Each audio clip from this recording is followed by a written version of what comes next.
말씀입니다. 우리 한 절씩 서로 교독했으면 좋겠습니다. 19절 말씀 제가 먼저 읽겠습니다.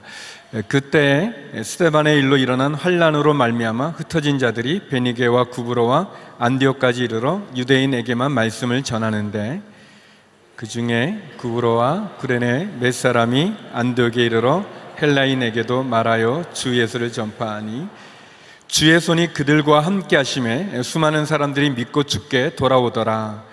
예루살렘 교회가 이 사람들의 소문을 듣고 바나바를 안디옥까지 보내니, 그가 이르러 하나님의 은혜를 보고 기뻐하여 모든 사람에게 굳건한 마음으로 주와 함께 머물러 있으라 권하니, 바나바는 착한 사람이요 성령과 믿음이 충만한 사람이라.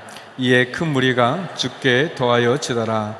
바나바가 사울을 찾으러 다소에 가서 만남에 안디옥에 데리고 와서 둘이 교회에 1년간 모여 있어 큰 무리를 가르쳤고, 제자들이 안디옥에서 비로소 그리스도인이라 일컬음을 받게 되었더라. 아멘. 이제 오늘 교회 담임 목사님이신 이재훈 목사님 나오셔서 미래 선교의 주역 한인 디아스포라라는 제목으로 말씀 전해 주시겠습니다. 우리 목사님 큰 박수로 맞이하겠습니다.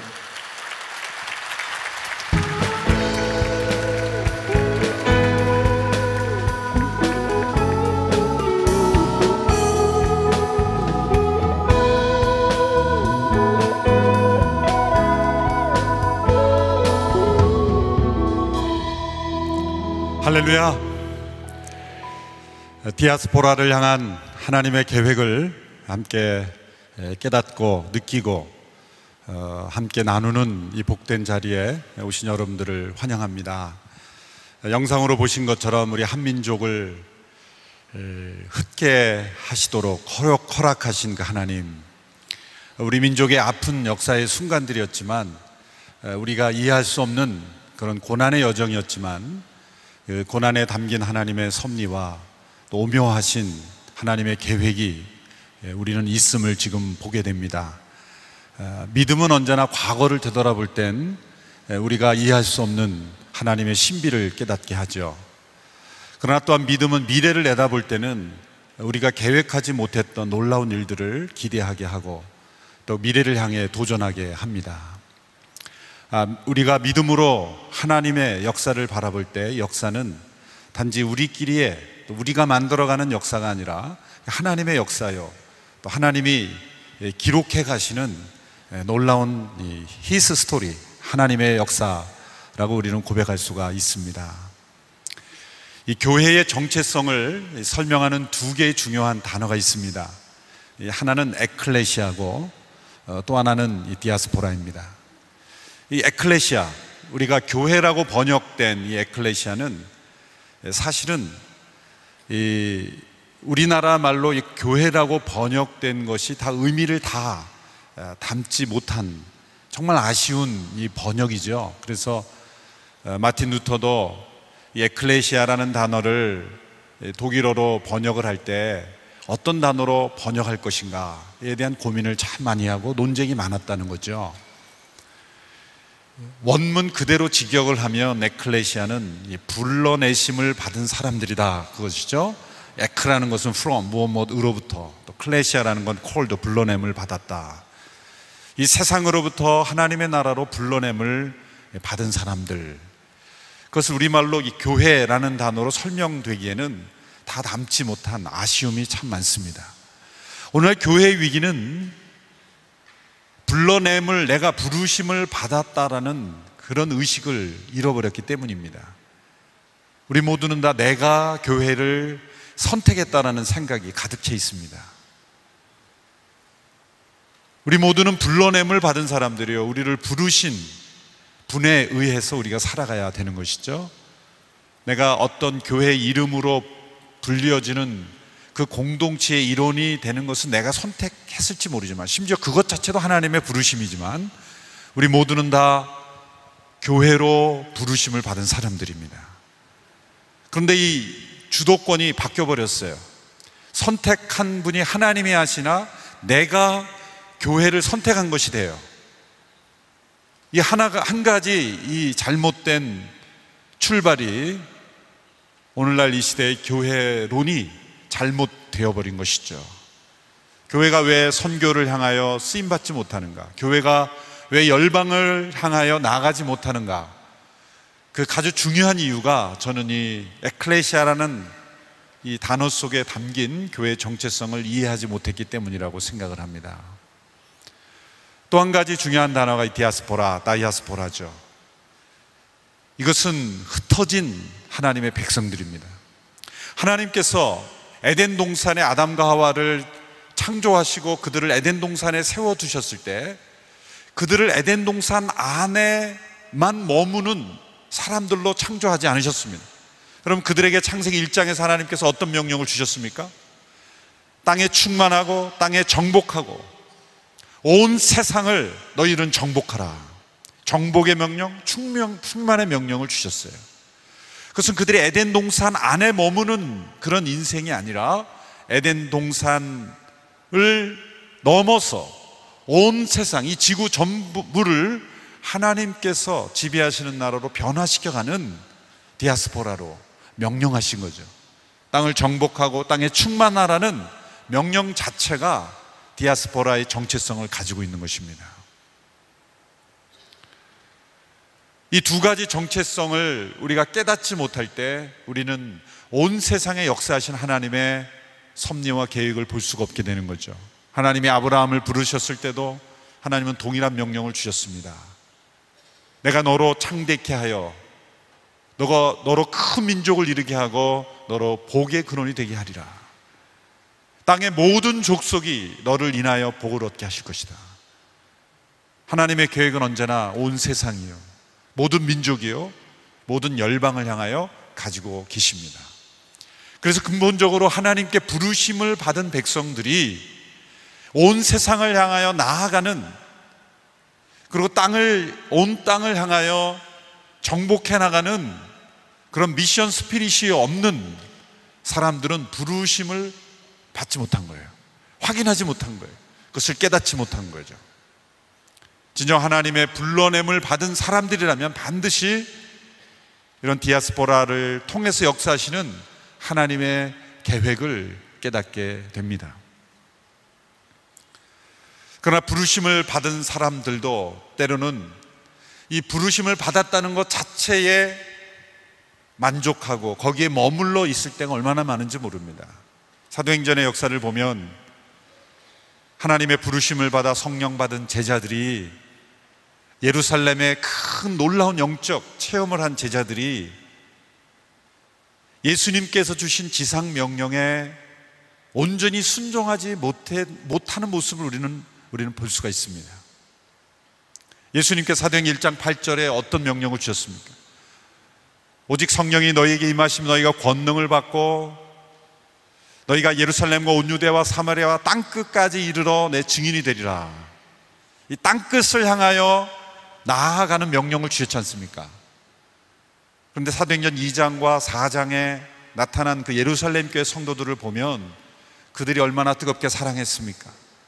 그들이 얼마나 세상과 다른 부르심을 받은 에클레시아로서의 얼마나 아름다운 모습을 보여줬습니까? 그런데 놀랍게도 그들은 일부 빌립 사도나 이런 사도들이 사마리아를 향하여 선교하러 나가긴 했지만 정말 폭발적으로 나가지 못했다는 거예요. 예수님의 명령에 온전히 순종해서 나가지는 못했다는 거죠. 그들이 성령은 받았지만 그들이 에클레시아로서의 그런 다른 삶을 살았지만 이 세상에서 찾아볼 수 없는 그런 공동체의 모습은 보여주었지만, 그러나 예수님이 사도행전 1장 8절에 말씀하신 대로 너희는 예루살렘과 온 유대와 사마리아와 땅끝을 향하여 정복하고 나아가는 그런 디아스포라의 모습은 보여주지 못했다는 거죠. 오늘 우리가 읽은 이 사도행전 11장 19절에 보면 이런 단어로 시작합니다. 그때 스데반의 일로 인하여 일어난 환난으로 말미암아 흩어진 자들이, 예루살렘 교회에 생각하지 않았던 큰 고난이 임했습니다. 그것은 핍박이었습니다. 이제 스데반 집사님이 순교로 시작을 해서 초대교회의 조직적이고 전 국가적인 모든 사람을 대상으로 한 이 핍박이 이제 시작이 된 것입니다. 예루살렘 교회 성도들은 예기치 않은 이 핍박에 너무나 당황했고 놀랬고 그들은 충격을 받았을 겁니다. 이 교회에 임한 이 충격, 기대하지 않았던, 또 있을 수 없는, 과연 하나님이 살아계시면 이러한 고난을 우리에게 주실까라고 의심할 수밖에 없는 그 고난이 그들에게 찾아온 이유는 무엇일까요? 예루살렘 교회에 이 엄청난 충격이 임했습니다. 스데반의 집사님의 순교로 시작된 이 환난, 그 환난으로 인해 그들은 원치 않는 이별을 하게 되었어요. 가족끼리 흩어지게 되어 있습니다. 성도들끼리 뿔뿔이 흩어질 수밖에 없었습니다. 그것은 생존을 위한 결단이었습니다.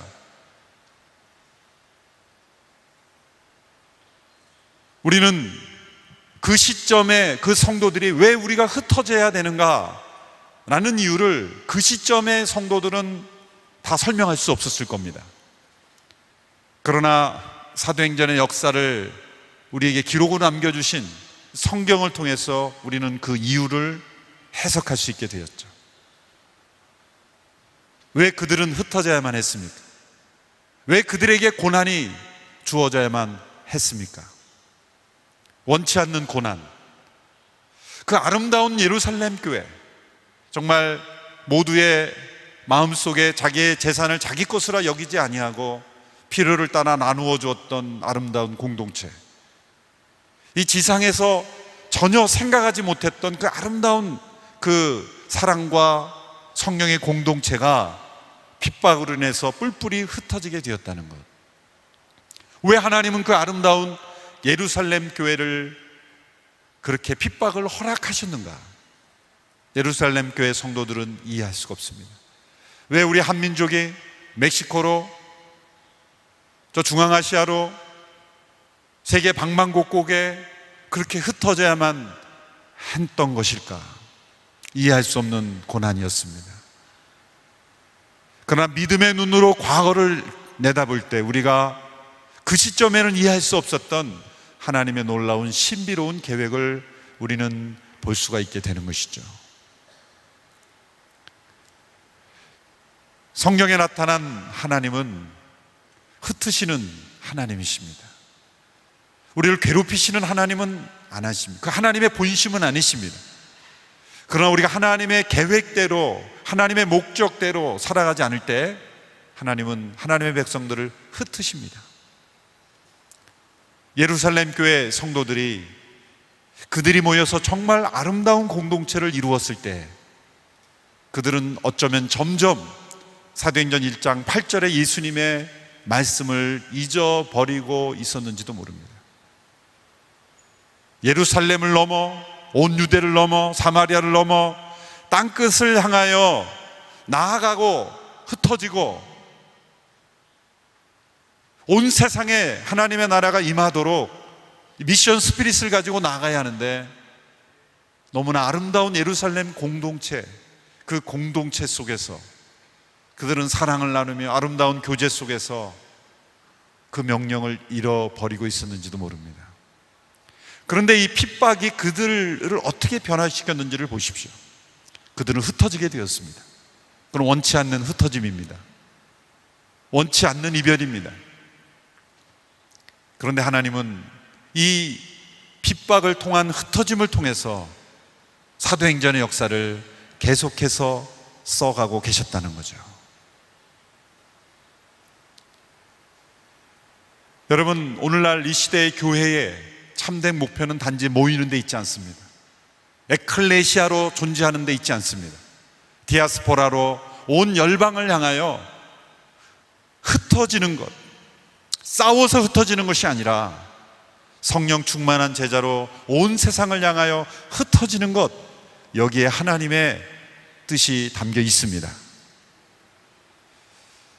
하용조 목사님께서 하신 말씀 중에 제가 뉴저지에서 목회할 때 집회 가운데 이런 말씀을 주셨습니다.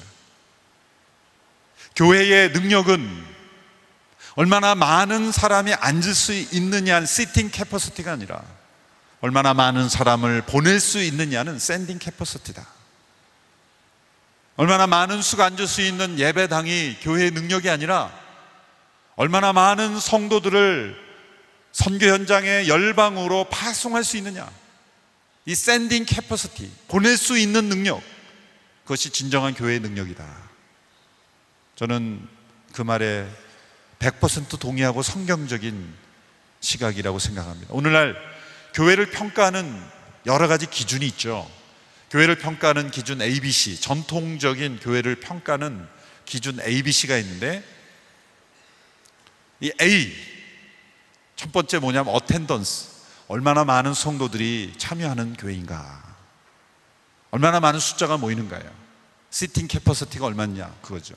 두 번째 B, 그건 뭡니까? 빌딩, 얼마나 좋은 퍼실리티를 가진, 몇 석을 가진 예배당인가, 빌딩입니다. C는 뭘까요? 캐시, 얼마나 많은 헌금이 거치는가. 그래서 목회자들이 모이면 언제나 예비시부터 물어봐요. 얼마나 모여? 예배당은 졌어? 헌금은 얼마야? 끝. 그것으로 교회를 평가하고 끝냅니다. 그러나 진정 사도행전적인 교회를 평가하는 기준은 아니죠. 제가 한번 만들어 봤습니다. 사도행전적 교회를 평가하는 기준 ABC. 똑같이 A라고 할 때 저는 어포슬, 그거는 사도들이 몇 명이냐, 이건 보냄을 받은 자, 어포스톨로스라는 건 보냄을 받은 자라죠. 한국에 살든 미국에 살든 중국에 살든 어느 곳에 살든 사도적 의식을 가지고 사도적 삶을 가지고 살아가는 사람이 얼마인가. 단지 그리스도의 제자로 부르심을 받았을 뿐만 아니라 세상 속에 보냄을 받은 사도로 살아가는 성도들이 얼마인가. 그것이 사도행전적 교회를 평가하는 첫 번째 기준이 되어야 되겠죠. 두 번째 B, 이 B는 베프티즘입니다. 얼마나 많은 성도들이 그 교회를 통해 세례를 받고 변화가 됐는가. 수평적으로 얼마만큼 사이즈가 커졌는가가 아니라 그 교회를 통해 세례받고 침례를 받고 얼마나 회심하였는가. 세 번째 C는 뭘까요? 셀이죠. 건강한 소그룹이 얼마인가. 단지 100명이 모인다, 1000명이 모인다가 아니라 건강한 삶을 나누는 건강한 소그룹이 몇 개인가. 단지 1000명이 모인 교회가 아니라 10명의 소그룹이 모이면 100개가 있는 그런 교회하고는 비교가 되지 않는 교회가 되는 것이죠. 교회를 평가하는 기준 자체를 우리는 바꿔야 합니다. 사도행전적 우리가 함께 본 이 교회의 모습은 핍박을 통해 흩어진 사람들, 그 흩어진 사람들을 통해 하나님은 역사하셨다는 거예요. 우리 한민족이 왜 175개국 750만 명의 디아스포라가 되었을까? 우리 민족의 역사를 보면 우리가 영상을 통해서도 보았듯이 여러 가지 민족의 위기와 고난과 시련을 통해 흩어지게 되어 있습니다. 평양은 제2의 예루살렘이라고 불렸던 곳이었습니다. 평양 시내 곳곳에 교회가 있었고 거리마다, 그리고 성령 충만한 공동체가 이루어졌고 일주일 동안 부흥회를 했고 사경회를 했고 거리마다 성령 충만한 성도들로 가득해 있었습니다. 마치 예루살렘 교회 사도행전 2장과 4장의 역사를 보는 것 같았습니다. 그런데 뜻하지 않게 공산주의가 일어났고 받아들일 수 없는 민족의 시련이 닥쳐왔어요. 귀한 믿음의 사람들이 나무로 월남하기 시작했습니다. 영락교회를 세우고 충영교회를 세우고 황경진 목사님이 저 제주도에까지 내려 피난 가셔서 교회를 세우고, 돌이켜보면 이해할 수 없는 전쟁과 시련의 역사였지만 우리 선교사님들이 들어오셔서 지역마다 교회도 세우고 열심히 노력하셨지만 이 한반도 전체가 복음화된 시기를 보면 사실은 월남한 믿음의 사람들, 평양에서 이북 땅에서 귀한 믿음을 지키고 순교할 각오를 가지고 신앙의 자유를 찾아 남쪽으로 내려온 분들을 통해서 우리 대한민국의 믿음의 기초가 세워진 것을 볼 때, 하나님, 우리가 이해할 수 없는 핍박과 시련을 통해서 우리 남한 땅을, 이 땅을, 수많은 교회를 세우고 좀 전 세계를 품을 수 있는 그런 선교 국가를 만드신 것 아니겠습니까? 바로 이 사도행전의 역사가 이 한반도에도 동일하게 저는 이루어지고 있다. 흩어진 백성들을 통해 일하시는 하나님, 신앙의 자유를 찾아 가족을 버리고 친척을 버리고 친구를 버리고 남으로 내려왔던 수많은 믿음의 사람들, 그 시련이 달콤했겠습니까? 아니죠. 혈혈단신으로 내려온 그 믿음의 사람들이 어찌 기쁠 수 있겠습니까? 그 자체가 고통이었죠. 그러나 하나님, 고통을 통해서 지금 한국 교회의 믿음의 기초를 놓으시는 하나님의 놀라운 섭리를 보게 됩니다. 그러나 하나님께서는 한국교회에 놀라운 부흥을 주셨습니다. 한국교회가 서로 모이기를 힘써했고, 서로 평양에 있었던 예루살렘에, 제2의 예루살렘에 있었던 산정현교회, 장대현교회의 전통을 이어가기 시작했어요. 놀랍게도 모이기를 힘써했지만 또다시 어쩌면 우리는 흩어지기를 원치 않았는지 모릅니다. 사도행전 1장 8절을 또 잊어버렸는지 몰라요.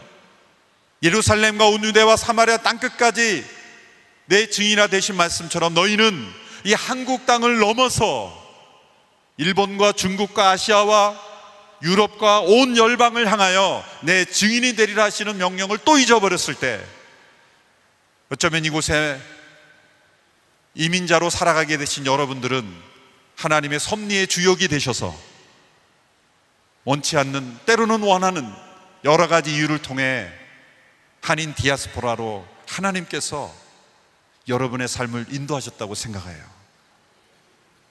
다 원하시진 않았을 거예요. 또한 원하는 분도 있을 겁니다. 또한 선교사로 가신 분도 있고, 처음부터 선교사로 원해서 간 것은 아닐지도 모릅니다. 그러나 그 이유가 어찌했든지 오늘 예루살렘 교회 성도들이 흩어진 것은 꼭 선교만을 위해서 흩어진 것은 아니에요. 스데반의 일로 인하여 핍박 때문에 흩어진 거예요. 그러나 거기에는 하나님의 선교적 계획이 있었다는 것을 우리는 읽을 수가 있습니다. 흩어짐을 통해 일하시는 하나님, 그분이 오늘 한민족 디아스포라를 통해 일하고 계신 줄로 믿습니다. 이 흩어진 사람들이 가만히 있지 않았습니다. 이들은 성령 충만한 성도들이었습니다. 이들은 흩어져 복음을 전하기 시작했다는 거예요. 예루살렘 교회를 통해서 그들이 깨달은 하나님의 말씀, 그들이 임했던 성령의 역사를 그들이 가는 곳마다 복음을 전했습니다. 오늘 말씀에 보면 19절에 베니게와 구브로와 안디옥까지 이르러 그들이 말씀을 전했다는 거예요. 우리 한민족 디아스포라가 세계 곳곳에 가는 곳마다 교회를 세우고 믿음의 생활을 하는 것, 우리 한인 사회의 중심이 교회가 된 것, 결코 우연이 아니죠. 이건 사회학적인 설명으로는 불가능한 것입니다. 심지어 한국 땅에서는 믿음의 생활을 하지 않는 분이 이국 땅에 가서 신앙생활을 하게 된 것, 이걸 어찌 이것은 사회학적으로 설명할 수 있겠습니까? 사회적 현상이 아닙니다. 이건 성령의 역사입니다. 외로워서 교회를 찾아갔던, 돈 받으러 찾아갔던 이유는 상관이 없어요. 한국 땅에서 교회 나온 분들이 꼭 조직신앙을 다 깨닫고 예수 믿으러 오신 분이 계십니까? 성경 10번 읽고 나 예수 믿으래 그런 분 계십니까? 다 이런저런 이유로 오신 거예요.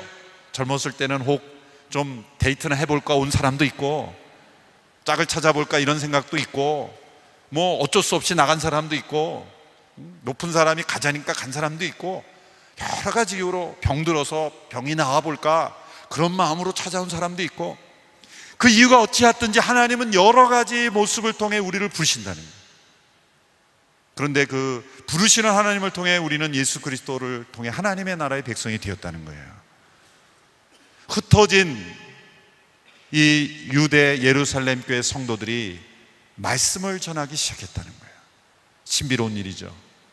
어쩌면 이들은 스스로 원치 않은 선교사가 된 거예요. 선교사는 꼭 자원함으로 되는 것은 아닙니다. 하용조 목사님께서는 선교사로 가기 원했던 그 젊은 시절에는 선교사로 나가기 원합니다. 그럴 때는 하나님이 길을 막으셨잖아요.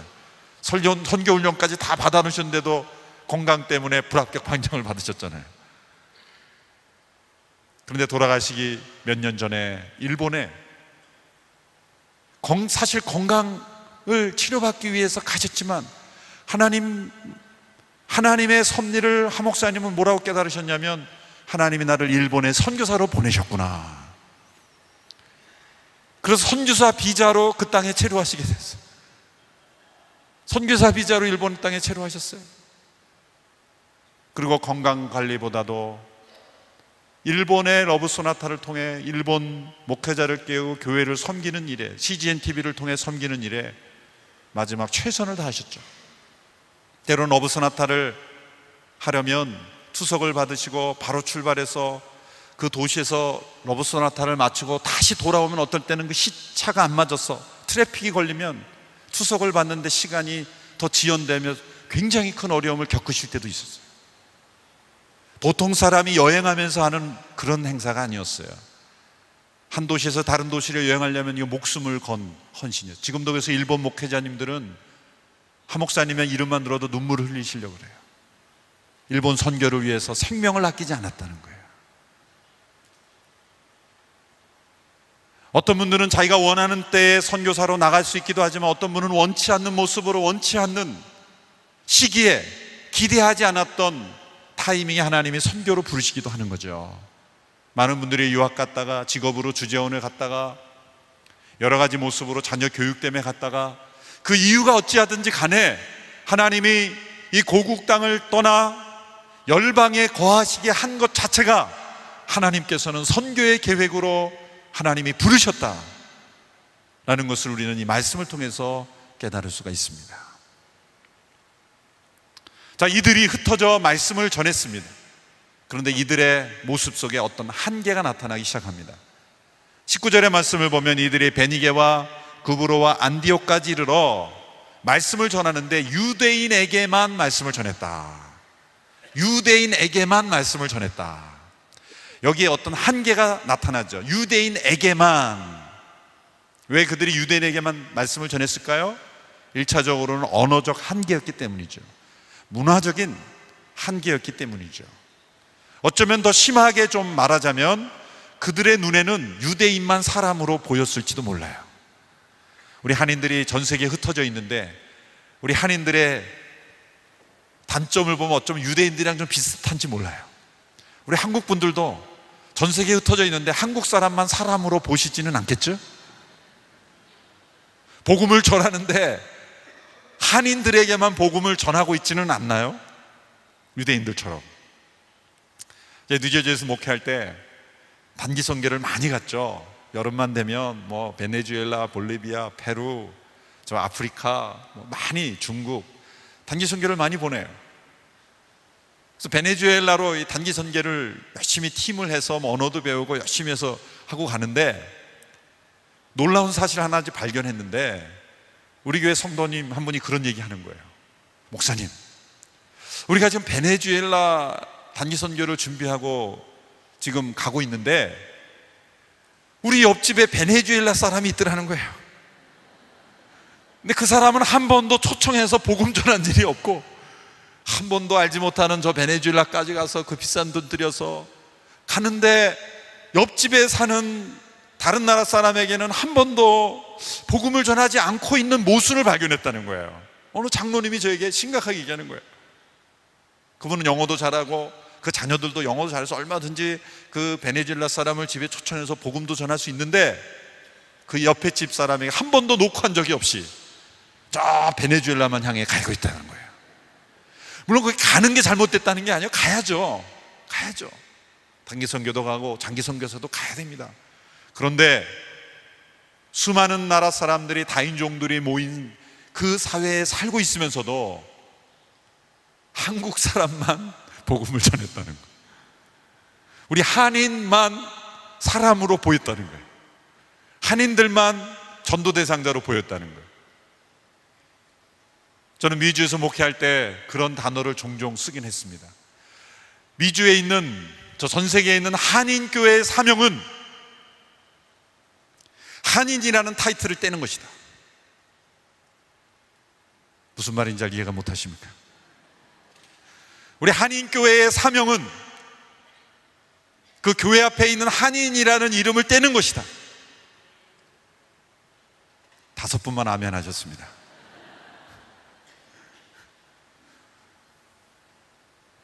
한인이라는 타이틀을 왜 떼야 됩니까? 우리의 전도 대상자는 한인만이 아니기 때문이죠. 어째 우리의 공동체는 여러 인종들을 품을 수 있는 열방 공동체가 되어야 되기 때문이죠. 제가 목회했던 뉴저지 초대교회를 저는 자랑스럽게 생각하는데, 혹시 거기에서 오신 분이 있는지 모르겠어요. 장로님들이랑 그런 얘기를 했어요. 장로님들이 교회를 신축할 때 그런 결정을 내렸다는 거예요. 정말 잘하셨다는 거예요. 밥을 해먹지 않는 교회.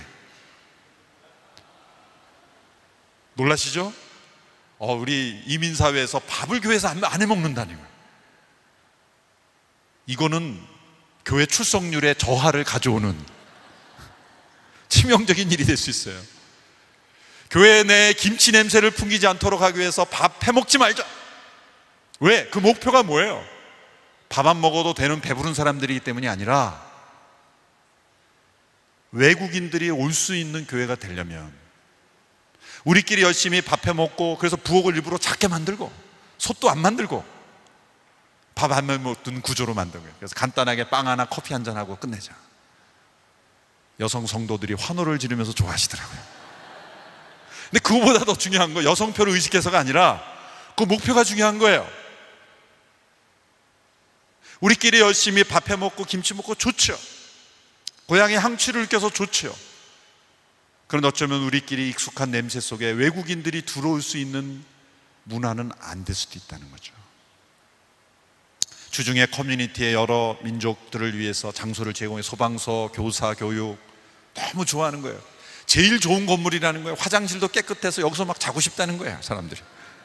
그래서 다른 민족 사람들을 교회로 데려올 수 있도록 우리가 소중하게 생각하고 꼭 먹어야 되는 밥 해먹는 것도 내려놓을 수 있는, 그런 의미에서 한인이라는 타이틀을 좀 내려놓을 수 있는 그런 교회가 되는 것이 한인 디아스포라의 멋이 아닌가.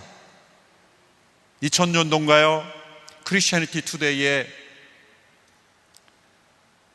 그 스페셜 팀이 뭐냐 하면, 모든 성경적인 교회는 멀티 에스닉 교회여야 된다. 그 내용을 찾아보니까 1970년대에 여러 미국의 교회 성장학을 가리키는 교수님들이 그 교과서에 뭐라고 썼냐면, 교회가 건강하게 빨리 성장하기 위해서는 호모지니어스 그룹으로 만들어야 된다. 동질 그룹별로, 동질 문화를 가진 그룹별로 해야 된다 그래요. 그래서 아메리칸 처치, 또 아프리칸 처치, 아시안 처치, 중국인은 중국교회, 한인은 한인교회, 다 민족별로 교회가 성장하기 시작했어요. 70년대, 2000년대까지 수많은 미국 교회들이 많이 세워져 있지만 대부분은 다 단일 민족으로 된 교회들이에요. 히스패닉 처치, 아프리칸 처치, 다 이렇게 민족별로 흩어져 버렸어요. 그래서 그 잡지에서 경종을 울린 것은, 이건 성경적인 교회가 아니다. 뭔가 우리가 지난 몇십 년 동안 잘못해온 것이다. 같이 언어가 통할 수 있음에도 불구하고 같은 인종끼리 편하게 모인 나머지 우리는 교회의 본질을 잃어버렸다. 저는 큰 도전을 받았어요. 그 아티클을 읽고 제가 주장한 것이, 한인교회의 사명은 한인이라는 타이틀을 떼는 것이다. 제가 그렇게 말했습니다. 제가 한국으로 다시 되돌아오게 되었지만, 저는 우리 해외에 있는 온누리 비전교회나 여러 한인교회들 갈 때마다 이런 메시지를 전합니다. 이들이 왜 유대인에게만 말씀을 전했을까요? 언어적인 문화적인 한계가 있었을까요? 그러나 10년, 20년 사신 분들은 의사소통이 되지 않습니까? 저는 이렇게 말하고 싶어요. 마켓에서 가격 가지고 싸울 수 있는 분은 반드시 복음은 전할 수 있다. 마켓에서 돈을 제대로 받았는지 안 받았는지 싸울 수 있는 분이 복음만 전하라 그러면, 저는 언어가 짧아서 못해요. 말이 되지 않는 겁니다. 여러분, 해외 선교사님이 다른 언어를 배워서 복음을 전할 때 언어가 짧아서 잘 안 될 것 같죠? 천만에요. 이 복음을 전하는 선교사님들이 결신율을 보면, 내 정확한 제가 데이터는 잊어버렸지만 결신율이 언제 높으냐면 초기에 언어가 잘 안 될 때 결신율이 훨씬 높아요. 언어가 더 풍성해질 때 왜 결신율이 낮아지죠? 굉장히 아이러니컬한 통계예요. 그 이유가 뭐냐, 저는 이렇게 생각해요. 저의 추측인데, 왜 선교사님들이 다른 언어로 초기에 단어 수가 짧을 때 복음을 전할 때 사람들이 결신율이 높으냐면 단어 수가 짧아서 그래요. 그 순수 복음만 전하는 거예요. 꼭 필요한 단어만 전하는 거예요. 우리 한국말로 설교할 때, 한국인이 한국말로 설교할 때 왜 조는 사람이 많은 줄 알아요? 불필요한 말을 너무 많이 해서 그래요. 외국 분들이 한국말 배워가지고 그 짧은 한국 단어로 열심히 노력해서 복음을 전하면 정확하게 들어요. 왜? 복음만을 전하니까. 무슨 얘기인지 아시죠? 그러니까 언어가 짧아서 복음이 잘 안 전해진다, 이것은 하나님께서 우리에게 어쩌면 God loves you, 하나님이 당신을 사랑하시는 한 단어 갖고도 사람 변화될 수 있는 거예요. 그런데 놀라운 것은 이 흩어진 유대인들에게만 말씀을 전했는데 그와 다른 소수의 사람들이 나타나기 시작했다는 거죠. 그것이 바로 20절의 말씀입니다. 우리 20절의 말씀 한번 읽어볼까요? 20절 시작. 그 중에 구브로와 구레네 몇 사람이 안디옥에 이르러 헬라인에게도 말하여 주 예수를 전파하니, 이 몇 사람은 헬라인에게도 복음을 전파했다는 거예요. 예수를 전파했다는 거예요. 이 몇 사람이 누군지 이름도 알지 못합니다. 이 몇 사람의 정체는 우리가 다 알 수가 없어요. 이 사람들이 유대인에게서 복음을 전해받은 헬라인인지, 아니면 또 한 가지 저의 추정은 예루살렘의 오순절에 성령의 역사가 일어나서 방언으로 하나님의 역사를 말할 때 흩어져 있던 디아스포라가 성령 받은 자들이었던지, 아니면 세 번째 가능성은 이 유대인에게서 자라난 1.5세 유대인이었던지, 사도 바울과 같이 여러 가지 가능성이 있습니다. 그러나 이 사람들의 정체는 여기에밖에 나오지 않기 때문에 우리는 추정할 수밖에 없어요. 그러나 이 모든 추정이 다 가능하죠. 유대인에게서 전도받은 헬라인이든, 아니면 예루살렘에 와서 성령 받은 디아스포라 유대인이건, 아니면 디아스포라 자녀이건 간에 이들은 헬라어를 말할 수 있었고 헬라인에게도 예수를 전파하는 사람들이 나타나기 시작했다는 거예요. 이것이 예루살렘 교회가 안디옥 교회로 탄생하는, 예루살렘 교회에 머무는 에클레시아로서만 존재하는 교회가 아니라 디아스포라로 열방을 향하여 나아가는 그런 대전환이 이루어지는 역사는 바로 소수의 몇 사람이 했다는 거죠. 흔히 성경 퀴즈할 때 제일 큰 실수가 바로 여기에서 나오죠. 안디옥 교회는 누가 설립했습니까? 그러면 되게 바나바, 이렇게 잘못된 거죠. 소수의 몇 사람이에요. 소수의 몇 사람이 헬라인에게도 복음을 증거함으로 안디옥 교회가 시작이 된 거예요. 바나바는 이후에 주의 손이 함께 수많은 사람들이 주께로 돌아오니까 그들을 돌보기 위해서 파송받은 목회자죠. 안디옥 교회의 시작은 이 소수의 몇 사람을 통해 이루어진 겁니다.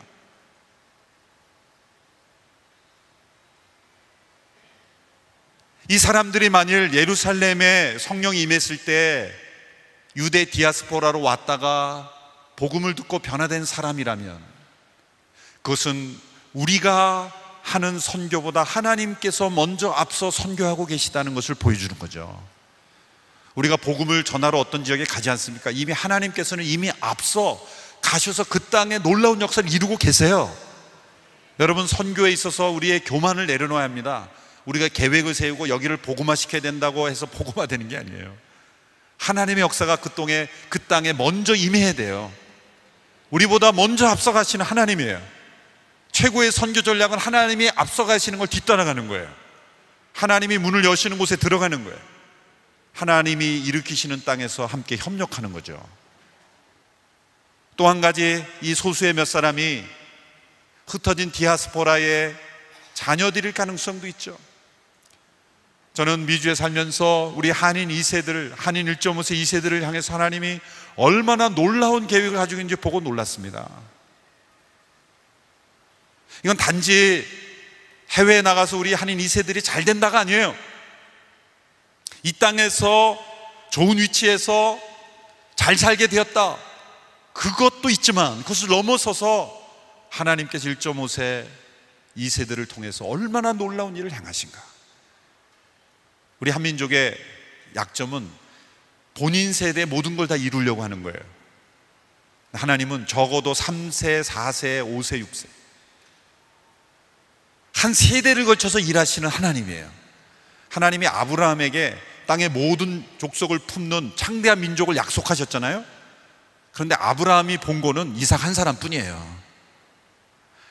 아브라함이 창대한 민족을 못 보고 죽었어요. 그냥 아브라함은 이삭 한 사람만 봤을 뿐이에요. 그 시대에는 얘가 창대한 민족이 될까? 그렇게 생각했겠죠.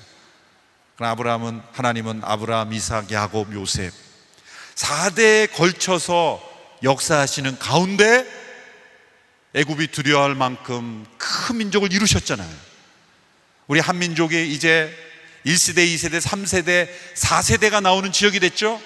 하나님께서 아브라함, 이삭, 야곱, 요셉을 통해 애굽이 두려워하는 민족을 이루게 하신 것처럼 전 세계가 두려워하는 한민족을 이루실 때가 됐다고 믿습니다. 그러면 뭡니까? 1세대가 아닌 2세대, 3세대를 통해 하나님이 어떻게 역사하시는가를 봐야 되잖아요.